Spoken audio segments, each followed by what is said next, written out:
Segment की नई गाड़ी। इतने सालों से क्रेटा हो रहा था, उसके बाद सेल्टॉस हो रहा था। भाई साहब, हर कंपनी ने अपनी गाड़ी निकाली, हर कंपनी ने जोर लगा के देख लिया। टाइगून आई, कुशाक आई, एस्टर आई, ग्रैंड विटार आई, हाई राइडर आई, अलग अलग नाम से, विक्टोरियस भी आई, लेकिन भाई साहब क्रेटा को कोई कम्पीट नहीं कर पाया। इस सेगमेंट में इतना ज्यादा कंपटीशन है और एक नई गाड़ी आई डस्टर। तो आज के वीडियो में हम देखेंगे कि भाई ये किन गाड़ियों को कंपटीशन दे पाएगी, ये गाड़ी चलेगी नहीं चलेगी, क्या प्रोज हैं, क्या कॉन्स हैं, क्या नेगेटिव हैं, क्या पॉजिटिव हैं। लास्ट तक वीडियो को देख लेना, सारी बात समझ आ जाएगी कि डस्टर 1.3 इंजन के साथ कैसी परफॉर्म कर रही है। तो दोस्तों, स्वागत है आपका हमारे चैनल दक्ष अग्निहोत्री पे। मैं हूं नवनीत, ये है दक्ष, हम रखेंगे अपना पक्ष। आज की वीडियो में जैसा कि बताया, डस्टर का ड्राइव रिव्यू। दोस्तों, उससे पहले मैं आपको एक बात बता दूं, जब डस्टर आया करती थी उस टाइम पे जमाना अलग था, कंपटीशन जीरो था। आज की डेट पे हर कंपनी के पास गाड़ी है, सियारा भी है टाटा वालों के पास। मतलब कौन सी गाड़ी नहीं है, you name it you have it. Turbo, diesel, strong hybrid तक आ चुके हैं। और ऊपर से जो डस्टर फेमस हुआ करती थी वो थी डीजल के अंदर। तो आज जो हमने वेरिएंट चलाया है, जो इसका एक ही लौता ढंग का इंजन है, वो है 1.3 turbo petrol engine in manual. तो भाई कैसे, अभी आपको ड्राइव रिव्यू दिखाएंगे, उसके बाद यहीं पे बात करेंगे पॉजिटिव्स की, नेगेटिव्स की। लेकिन मेरे भाई, उससे पहले अगर चैनल पर नए हो तो सब्सक्राइब जरूर कर लेना मेरे भाई लोग। ऐसे सच्चाई वाले ड्राइव रिव्यू पूरे यूट्यूब पे आपको कोई देखने को नहीं मिलेगा। कोई भी यूट्यूबर, कोई भी रिव्यूअर सच नहीं बताते हैं। उनको कंपनी के साथ, कंपनी के सामने अपनी इमेज बनानी होती है। और हम तो भाई साहब धागे खोल देते हैं पूरे के पूरे। तो इस चैनल को सब्सक्राइब कर लेना, क्योंकि सच्चाई मिलेगी सिर्फ इसी वीडियो के अंदर, इसी चैनल के ऊपर। कहते हैं ना समोसा क्रिटिक, हाँ, जिनको समोसे खा के रिव्यू करने की आदत होती है। तो भाई आज बता देंगे हम आपको इस गाड़ी की पूरी औकात। तो पहले आप इसका एक काम करो, ड्राइव रिव्यू देख लो। ड्राइव रिव्यू देखने से पहले अगर आपको फिर भी कहीं कंफ्यूजन हो रही है ना भाई कि कौन सी गाड़ी लूं, कौन सी ना लूं किसी भी सेगमेंट के अंदर, तो नीचे नंबर आ रहा है हमारा। हमारे साथ कॉल स्लॉट बुक करके, पेड कॉल स्लॉट बुक करके आप बात कर सकते हो कि भाई डस्टर लेनी है, या क्रेटा लेनी है, या सेल्टॉस लेनी है, या टाइगून लेनी है, या कुशाक लेनी है, या कोई भी गाड़ी लेनी है, या 7XO लेनी है, हैरियर लेनी है, पंच लेनी है, एक्स्टर लेनी है। किसी भी सेगमेंट में किसी भी टाइप की कंफ्यूजन है तो ये नीचे नंबर बना रहा। और साथ ही साथ किसी गाड़ी की प्री डिलीवरी इंस्पेक्शन करवाना चाहते हो, यानी कि जांच और पड़ताल की, डीलर ने भाई गंद तो नहीं चिपका दिया आपको कहीं, तो उसके लिए भी नीचे नंबर आ रहा, आप कांटेक्ट कर सकते हो। अब देख लो, पीडीआई रिपोर्ट की भी पार्ट 4 वीडियो बहुत जल्दी आने वाली है। कि भाई साहब, इन दिनों जितनी हम पीडीआई कर रहे हैं, रोज की 5 से 7 पीडीआई होती हैं, तो क्या क्या निकल रहा है, कौन सी गाड़ियों में दिक्कतें निकल रही हैं, और किस प्रकार से डीलर जो है आपको बेवकूफ बना रहा है, सारे घोटालों का जो है हम खुलासा उस वीडियो के अंदर करेंगे। तो ये नीचे नंबर बना रहा है, व्हाट्सएप पे मैसेज करना, कॉल मत करना, सीधा पहले मैसेज करना। बिल्कुल। अब उससे पहले वीडियो में आगे बढ़े, देख लो डस्टर का ड्राइव रिव्यू, उसके बाद आगे चलते हैं भाई। जो 160 bhp और 280 Nm का टॉर्क है ना, वो पता चल रहा है गाड़ी को खींचते हुए, चला कर। हाँ। हैंडलिंग क्या होता है कि जब इतना साइज की गाड़ी है ना, तो वो हैंडलिंग में थोड़ा पूरी गाड़ी मोड़ते हुए ना हल्की हल्की फील होती है कि जैसे घूम रही है साथ में। एसयूवी टाइप है ना, प्रॉपर। अभी कंफर्ट मोड पे चल रही है, यहीं पे कंफर्ट ही चलेगा। मैनुअल में क्या कंफर्ट और क्या स्पोर्ट्स। आरपीएम लेवल ऊपर गया तो अपने आप ही स्पोर्ट्स हो गया। ये सब सोच ले, ऑटोमेटिक में सही है। सही बात है। मैनुअल के अंदर आरपीएम ऊपर गया नहीं, और वो छोटे गियर पे अपने आप ही स्पोर्ट्स मोड है किसी भी मोड पे। स्टीयरिंग प्रिसाइज है कि जैसे जैसे इनपुट दे रहे हो वैसे वैसे आउटपुट दे रही है गाड़ी जो है। ये देख, हाँ? मजा जो है ना इसके अंदर वो है पिकअप का, जो मैनुअल के साथ। मैनुअल के अंदर ऐसा इंजन, और अगर मैनुअल में मिल जाए बंदे को, स्वाद आ जाए, हाँ, बंदा माइलेज भूल जाए कि क्या आ रही है। बात है भाई, पिकअप का बहुत ही बढ़िया मजा। लेकिन पता क्या कि अब ऐसी जैसी पिकअप ले रही है ना, इसके अंदर भी 4 डिस्क ब्रेक होनी चाहिए थी। डीसीटी में दे रहे हैं ना, मैनुअल में ज्यादा जरूरी है, क्योंकि ज्यादा जो है ना वो मैनुअल में दबाता बंदा। Handling good.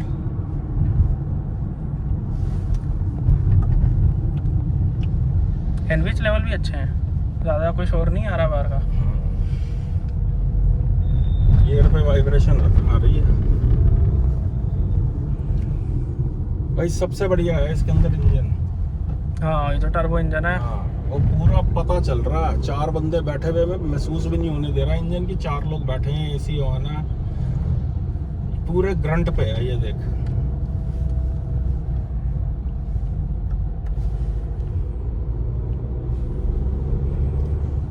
अभी तो इसकी ग्राउंड क्लियरेंस ज्यादा है, अगर ग्राउंड क्लियरेंस कम हो तो और भी ज्यादा प्रिसाइजली चलेगी ये।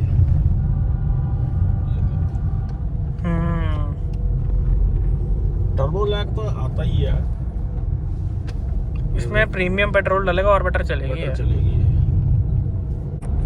टर्बो रेंज मांगती है, अब आई है टर्बो रेंज तो एकदम जिंदा हो गई। जिंदा हो गई।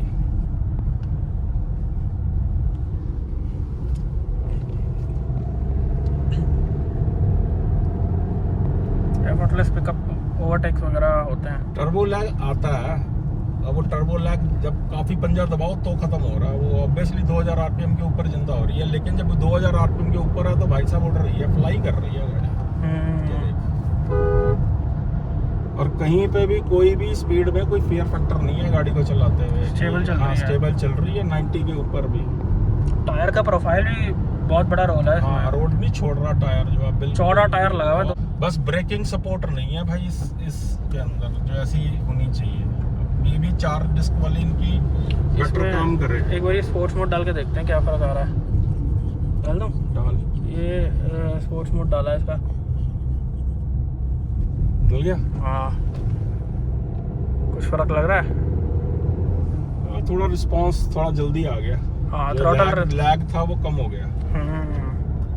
जैसे तीसरे गियर पे काफी लैग आ रहा था, अब आरपीएम ऊपर ले रही है ये। भाई साहब लाजवाब।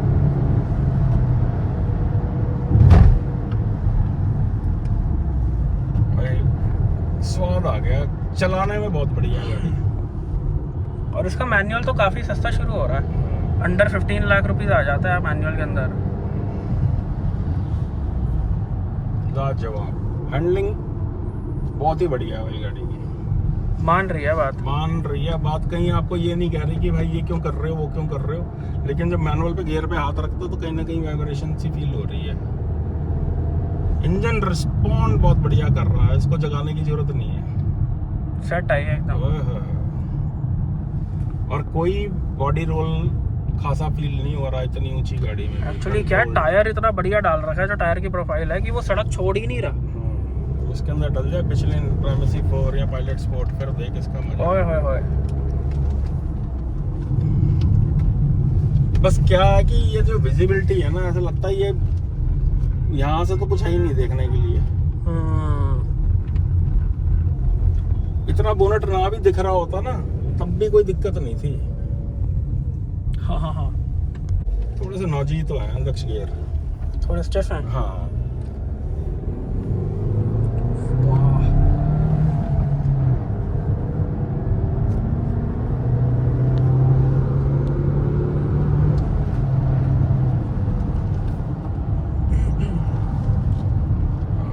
तो है भाई, सीधी चलाने पे फील नहीं हो सीधी रहा। चलाने पे फील नहीं हो रहा, लेकिन ये है कि हाई स्पीड स्टेबिलिटी लाजवाब है।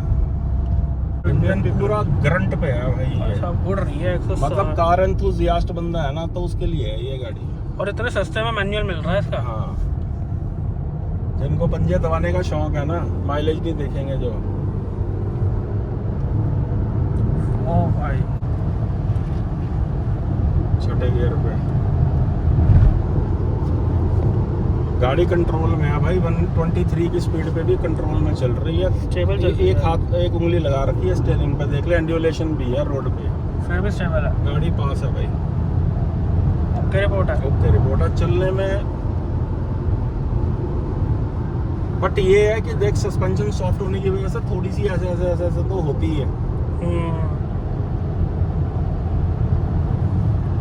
लेकिन इंजन कहीं आपको डिसअपॉइंट नहीं करता। एनी मोमेंट बहुत शानदार। लाजवाब मक्खन। और कोई ऐसा एनबीएच लेवल खराब नहीं है कि अंदर कोई शोर आ रहा है। ओए ओए ओए, क्या बात है।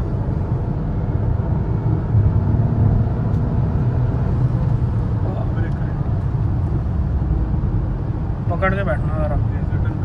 एक बार ब्रेक्स देखना तो पकड़ लेना जरा। ठीक है, नॉट बैड। इसको फायदा क्या मिलेगा कि स्कोडा VW मैनुअल देना बंद कर चुके हैं। इसको 1.5 सिर्फ एक में फायदा मिल रहा है, और वो फायदा ये है कि इसके टर्बो इंजन ऑटोमेटिक मैनुअल बहुत सस्ते शुरू हो रहे हैं। इसका टर्बो DCT सेल्टॉस के HT के ऑप्शनल से भी 2 लाख रुपए सस्ता शुरू हो रहा है। इसमें गियर हाँ जी, नहीं, थोड़ा पिकअप के लिए छोटे रखने पड़ रहे हैं भाई। डीजल में तो क्या है, बड़े गियर पे भी उठ जाती है। हाँ, उसमें तो डीजल में तो 75 में 5 बार डाल दो, चलती रहती है। मेरे को बड़ी फंसी सी लग रही है गाड़ी। जैसे अभी मैंने सीट पीछे करने के लिए जो इसका इलेक्ट्रिक वो है बटन, जो है इलेक्ट्रिक बटन, मैंने वहां पे हाथ डाला सीट पीछे करने के लिए, ऐसा लगा हाथ ही फंस गया मेरा। तो ये ना मेरे को क्रैम्प्ड लग रही है, जैसे बड़ी ना घुटी सी गाड़ी है अंदर से है ना। हाँ, बोनट बहुत दिख रहा है। ये देखो, ये विजिबिलिटी थोड़ी ब्लॉक कर रहा है। बेसिकली इतना बोनट दिखना ही नहीं चाहिए। मतलब अगर मेरे को वहां पे देखना है तो मेरे को सड़क से ज्यादा बोनट दिख रहा है वहां पे। मेरे को, मैं चाहता हूँ मेरे को सड़क देखे, लेकिन पूरा बोनट दिख रहा है ऐसे करके।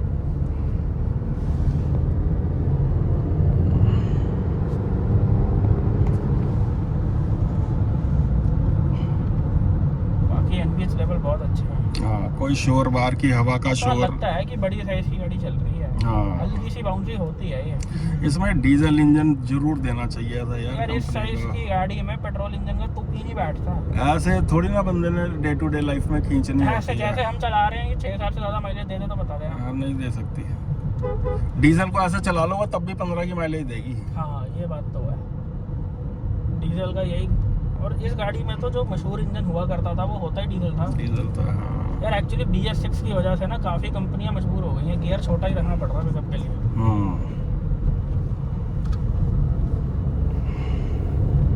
हाँ, वाइब्रेशन डीजल इंजन जैसी है गियर नॉब। हाँ, गियर नॉब पे। हाँ, इवन जब आप पिकअप ले रहे हो ना, फील हो रहा है।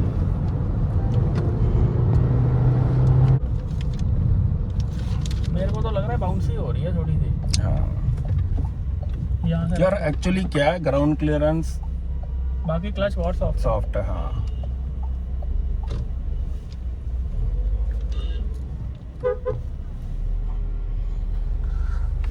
अगर बंदा मैनुअल भी ले रहा ना तो सिटी में चलाने के लिए ऐसा, इससे ज़्यादा इजी टू ड्राइव 7X पे चलती है सिटी के अंदर।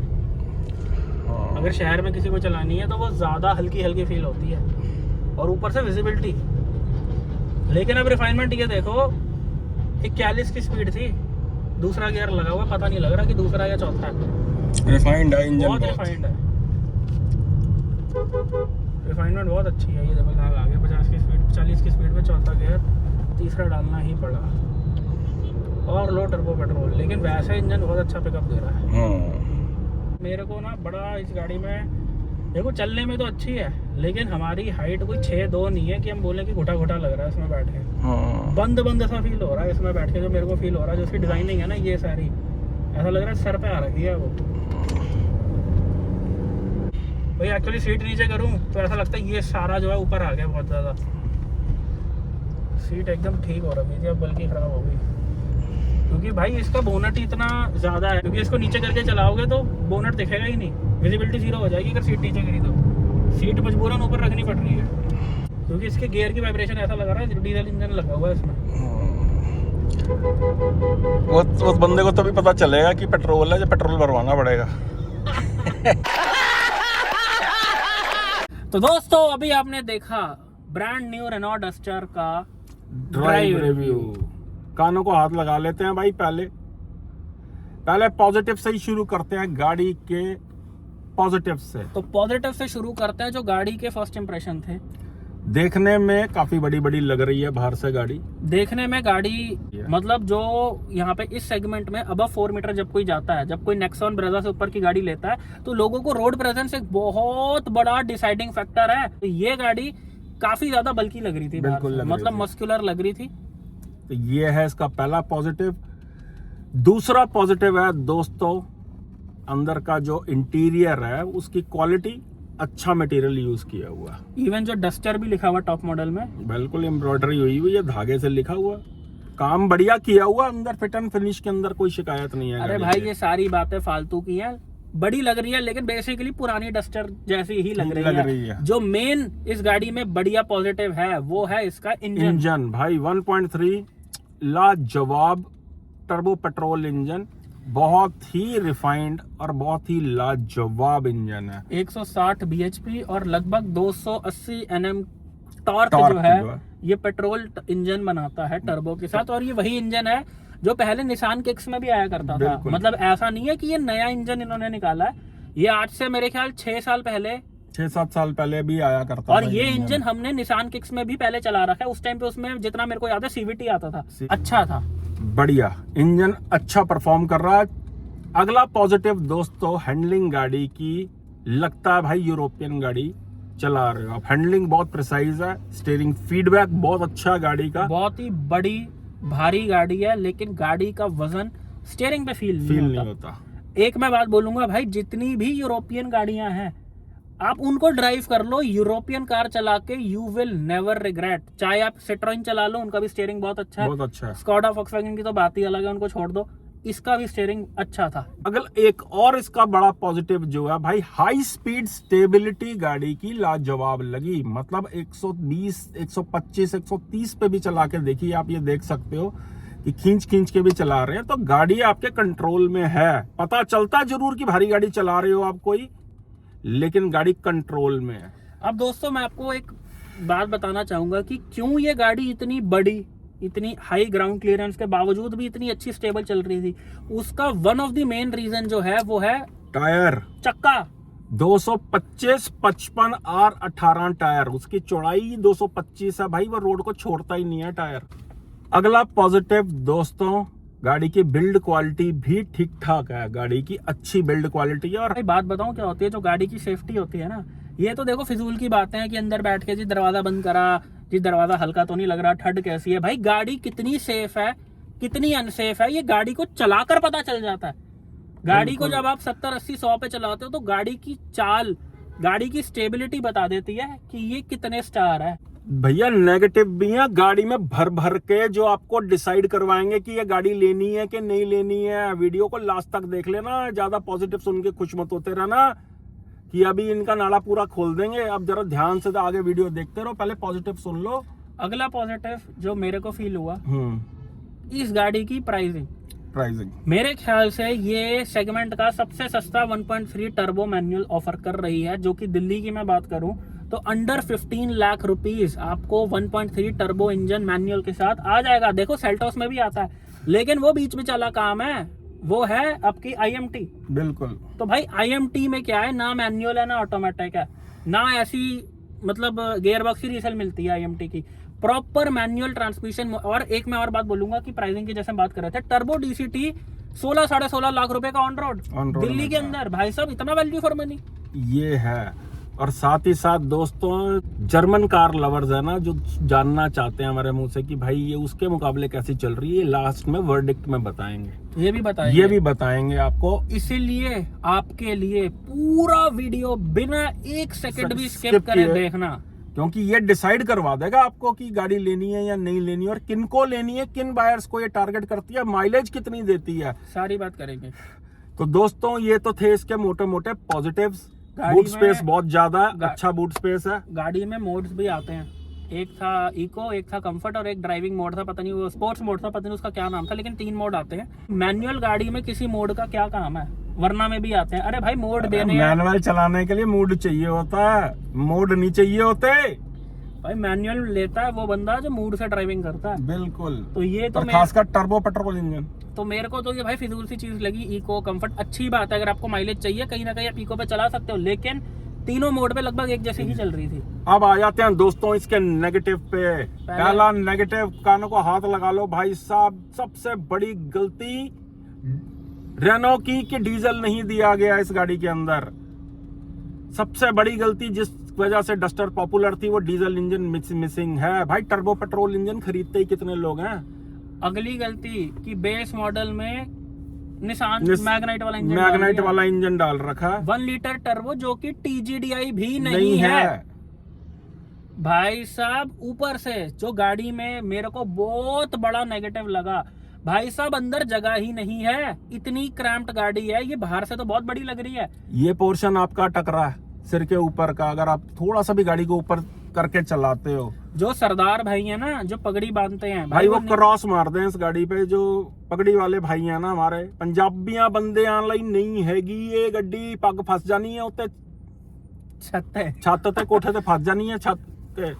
अगली कि जिनकी हाइट बहुत लंबी है उन लोगों को भी क्रॉस मार देनी है ये गाड़ी पे, क्योंकि पीछे स्पेस नहीं है। ऊपर से गाड़ी बाहर से देखो, जब मैंने इसको फर्स्ट टाइम देखा था बाहर से, ये गाड़ी बहुत प्रेजेंटेबल लग रही है, बड़ी, जैसा मैंने स्टार्टिंग में बोला बड़ी लग रही है, लेकिन भाई साहब अंदर जगह ही नहीं है।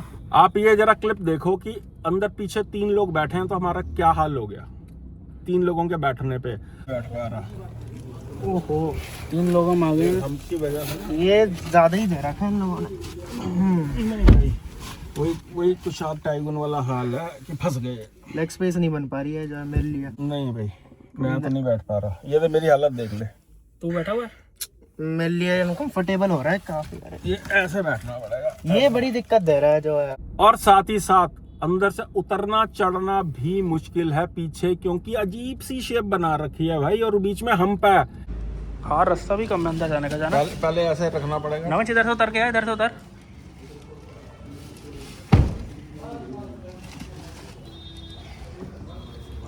सांस फूल रहा उसका, फंसा लग रहा है। एक बार अंदर जाकर एक बार आप देखो अंदर जाके, ये तो बहुत ही कम रास्ता है। ये ना, ये देखना, ये सारा फिक्स किया हुआ है बेसिकली। ये तो इतनी सी जगह है बस। ये सिर्फ 1 फुट की जगह बन रही है यहाँ पे। ये सीट अपनी आगे कर, थोड़ी आगे। अंदर आके बंदा बस एडजस्ट हो सकता है, बस समझ ले अंदर बैठ। यहाँ पे तो बोतल भी नहीं आएगी, देख ना पानी रखने की जगह है यहाँ पे। यहाँ पे तो पानी। इससे ज्यादा स्पेस तो ब्रेजा में आता है। स्पेस के नाम पे गाड़ी बहुत क्रैम्प्ड थी भाई, खुद जाके देख के आना।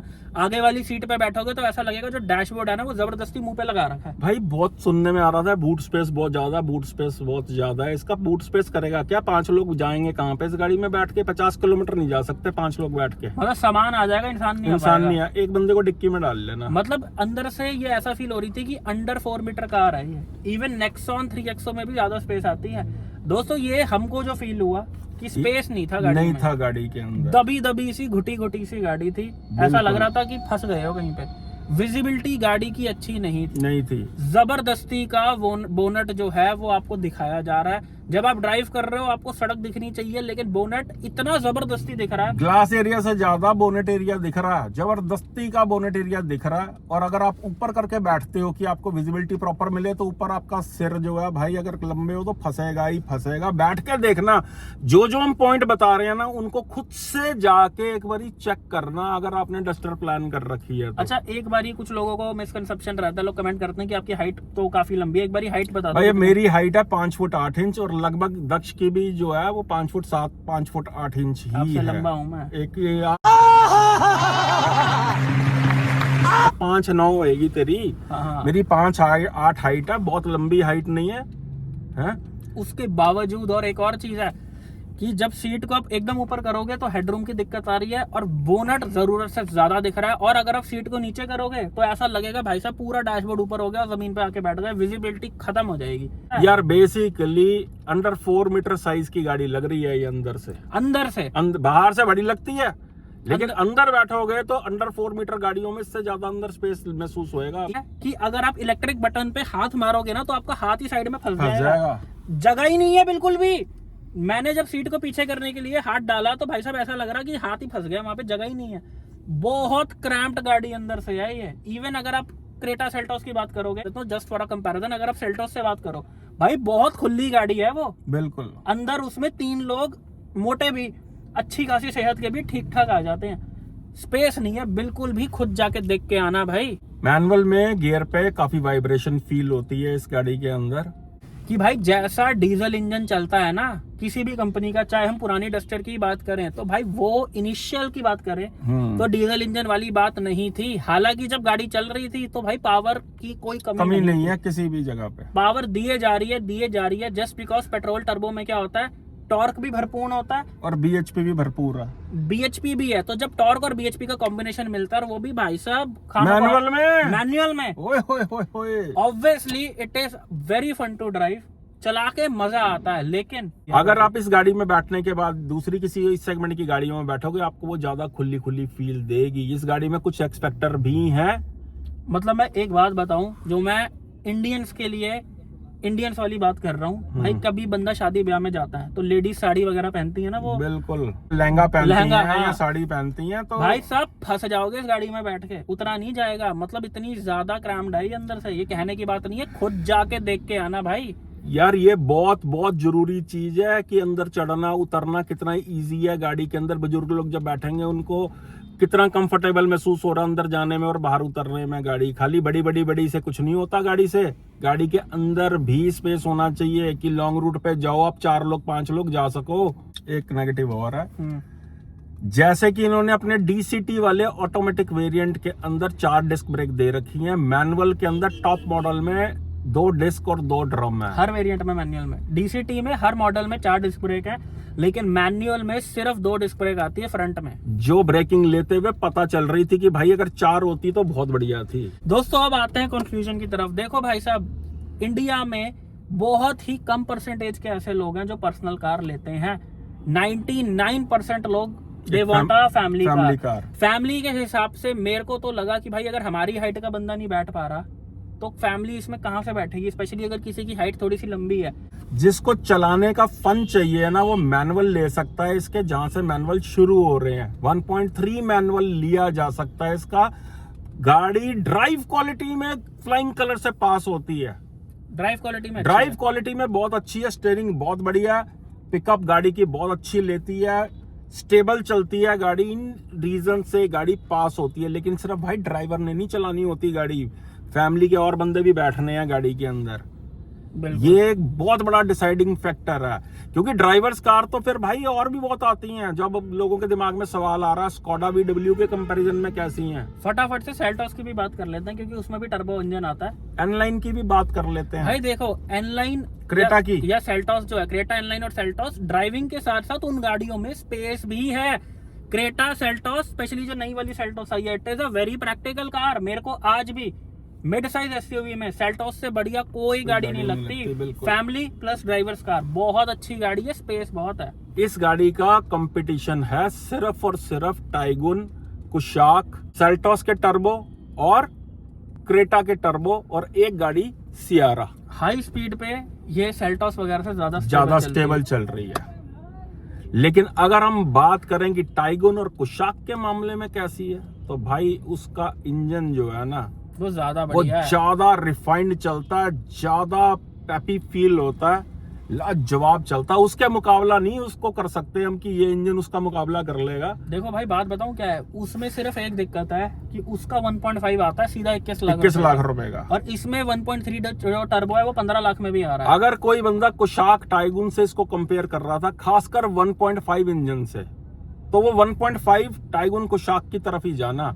हाँ, अगर आप 1 लीटर प्लान कर रहे हो उसका टाइगुन कुशाक का, तो ये 1.3 इंजन ज्यादा बेटर है। अगर आपका बजट 16, 17, 18 लाख रुपए का है, तो आंख बंद करके कुशाक 1 लीटर छोड़ के डस्टर ली जा सकती है, चुपचाप डस्टर ले लेना, ये ज्यादा बेटर है उस लिहाज में। लेकिन अगर 1.5 इंजन से उनके जो टॉप एंड वेरिएंट में आते हैं, वो इंजन से आप इस गाड़ी को कंपेयर कर रहे हो डस्टर को। दोस्तों आप एक चीज समझो, गाड़ी का साइज देखो, डस्टर कितने बड़े साइज की गाड़ी है भाई। एक मेरे को बात बताओ, जब कुशाक वैसे नहीं चल सकती जैसी स्लाविया चलती है, तो इतने बड़े साइज की गाड़ी, इतनी ऊंची ग्राउंड क्लियरेंस वाली कैसे चल सकती है जैसे टाइगुन वैसी नहीं चल सकती जैसी वोटस चलती है भाई। तो ये कहां से चलेगी डस्टर? आप समझने की कोशिश करो, इतनी ग्राउंड क्लियरेंस के साथ ऐसे इंजन नहीं चला करते भाई। वो पागल नहीं है जो टिगवान R-Line में भी 180 की ग्राउंड क्लियरेंस है। तो जो जर्मन बंदे प्लान कर रहे थे ना, जर्मन इंजन लेना, जर्मन गाड़ी लेनी है कि हम डस्टर पे जाएं, अगर भाई इतनी बढ़िया गाड़ी होती है ना, शायद आज हम भी अपग्रेड करने की सोच लेते हैं कि भाई हम ले लेते हैं इसका टॉप मॉडल। मैं एक बात बोलूंगा दोस्तों, नीचे के सेगमेंट में आप 1 लीटर छोड़ के ये ले सकते हो। बिल्कुल। और मैं एक बात बोलूंगा, कुशाक प्रैक्टिकल भी है 4 लोगों के लिए, 4 लोग खुले डुल्ले बैठते हैं उसमें। अगर आपको 21-22 लाख रुपए में कंफ्यूजन है तो मैं एक बात बोलूंगा, डस्टर से बेटर है फिर सेल्टॉस का टर्बो डीसीटी ले लो, वो ज्यादा प्रैक्टिकल ऑप्शन है। बिल्कुल। 21 लाख रुपए में डस्टर से ज्यादा बेटर सेल्टॉस है, आपको स्पेस मिल रही है और रीसेल मिल रही है। भाई आप एक चीज देखो, रेनॉ की कितनी खराब किस्मत है, जाके गाड़ी निकाली और पेट्रोल की किल्लत मच गई पूरे देश में, पूरे वर्ल्ड में सॉरी, इंडिया में भी होने वाली है। और लोग कहीं ना कहीं पेट्रोल डीजल लेने से कहीं ना कहीं कतराने वाले हैं। भाई अब बात क्या है, जिन गाड़ियों के साथ ये कम्पीट कर रही है, टाइगुन, कुशाक, सेल्टॉस टर्बो और क्रेटा टर्बो या सियारा, भाई इनके अंदर टर्बो कितने के लोग खरीद रहे हैं ये सब गाड़ियां जो है। टाइगुन कुशाक का खेल खत्म हो चुका है, सेल्टॉस के अंदर नेचुरली एस्पिरेटेड और डीजल बिकते हैं, क्रेटा के अंदर भी वही बिकते हैं, ना के बराबर जो है वो टर्बो पेट्रोल इंजन बिकते हैं। खाली ड्राइव नहीं ਹੁੰਦੀ ਗੱਡੀ ਦੀ, ਬੰਦਿਆਂ ਨੇ ਪਿੱਛੇ ਵੀ ਬਹਿਣਾ ਹੁੰਦਾ ਗੱਡੀ ਦੇ। ਜਿਹੜੇ पंजाबी बंदे समझ रहे होने सारी गल, भाई गाड़ी में लोगों ने पीछे भी बैठना होता है। गाड़ी क्रैम्प्ड है, ग्लास एरिया से ज्यादा बोनेट एरिया नजर आ रहा है। जो ये मिरर लगा हुआ है भाई, ये इतनी विजिबिलिटी ब्लॉक कर रहा है कि बीच का एरिया ब्लॉक ही हो जाता है। अंदर बैठ के कुछ दिख ही नहीं रहा, अंदर बैठ के आपको नहीं लगता कि आप बहुत बड़े साइज की गाड़ी में बैठे हो। ये गाड़ी बाहर से दिखने में बड़ी है, अंदर इसके कख नहीं है, अंदर इसके कुछ नहीं है। चलने में ड्राइव क्वालिटी इज ओके। इनसे ये पूछ रेनो वालों से कि ये खाली इंजन कितने का बेचते हैं। शोकेस में रख सकते हैं, इंजन अच्छा है। भाई अगर आपको ज्यादा भगाने का शौक है ना तो 9 लाख रुपए में काइलैक का मैनुअल ले लो। बेस मॉडल में साला रॉकेट की तरह उड़ता, अगर चलाने का ही कीड़ा है तो वो गाड़ी हल्की भी है और ज्यादा पंची फील होती है। इतने पैसे नहीं खर्चे जाते और 4 लोग उसमें ज्यादा खुले बैठ जाएंगे। किसी गाड़ी में कंफ्यूजन है तो ये नीचे हमारा नंबर आ रहा है, आप मैसेज करके हम लोगों से बात कर सकते हो। कॉल स्लॉट बुक करके आप अपना कार बाइंग डिसीजन बना सकते हो। क्योंकि भैया बहुत बड़ी कंफ्यूजन होती है कि डस्टर लूं मैं, ये लूं, नई गाड़ी आई है, बड़ा लॉन्च किया, ये किया, वो किया। भाई फंस मत जाना इन लॉन्च के चक्करों में। वीडियो की वेट कर लिया करो, क्योंकि हम ही हैं जो सच बताते हैं। ऐसा ना हो 21 लाख रुपए की डस्टर ले लो और डस्टर ही फेर लो और 6 महीने बाद गाड़ी पिट जाए और रीसेल वैल्यू के नाम पे आपको 6 लाख नहीं मिल रहा। बिल्कुल। तो भाई अगर हम तक आप पहुंच गए तो आपको हम आपकी रिक्वायरमेंट के हिसाब से गाड़ी बताएंगे and we will guide you regarding your car buying decision. और भाई इसमें 1 लीटर इंजन का कोई काम नहीं था, जो TGDI भी नहीं है। सिर्फ रेनो को 1.3 इंजन देना चाहिए था और जो हाइब्रिड है वो लॉन्च करना चाहिए था, जो अभी दिवाली पे आएगा, जब तक दिवाला निकल चुका होगा रेनो का। जब तक वो आएगी ना गाड़ी इनका दिवाला निकल चुका होगा। क्योंकि भाई ये गाड़ी जो है चल नहीं सकती, मेरी प्रेडिक्शन है ये। क्योंकि अगर ड्राइवर्स कार चाहिए होती तो टाइगुन कुशाक ना पिटी होती भाई। उनसे बढ़िया गाड़ियां नहीं है मार्केट में, उनसे बढ़िया ड्राइवर्स कार नहीं है, स्पेशली इन 1.5। ड्राइवर्स कार चाहिए होती तो जीप का दिवाला ना निकल गया होता। ड्राइवर्स कार चाहिए होती तो फोर्ड छोड़ के ना जाता। ड्राइवर्स कार चाहिए होती तो फ्रॉन्क्स में टर्बो पिटना गया होता। यहाँ पे चाहिए practical car with mileage with resale value. उसमें मेरे को ये गाड़ी कहीं से नहीं खरी उतरी। अगर आपको चलाने का मजा चाहिए तो इसका टर्बो मैनुअल बिना चलाए ले लेना। बिल्कुल। तो दोस्तों यही थी आज की वीडियो, मिलते हैं नेक्स्ट वीडियो में। Thank you so much. ਚੱਕ ਦਿਓ ਕੰਮ ਨੂੰ ਤਾਂ ਜਾ ਕੇ ਡਸਟਰ ਚਲਾ ਕੇ ਦੇਖੋ। ਵੈਸੇ ਇਹਨਾਂ ਦੇ ਸ਼ੋਰੂਮ 'ਚ ਮਿਲਣੀ ਨਹੀਂ ਤੁਹਾਨੂੰ ਗੱਡੀ। और आपका क्या फीडबैक है कमेंट करके जरूर बताना।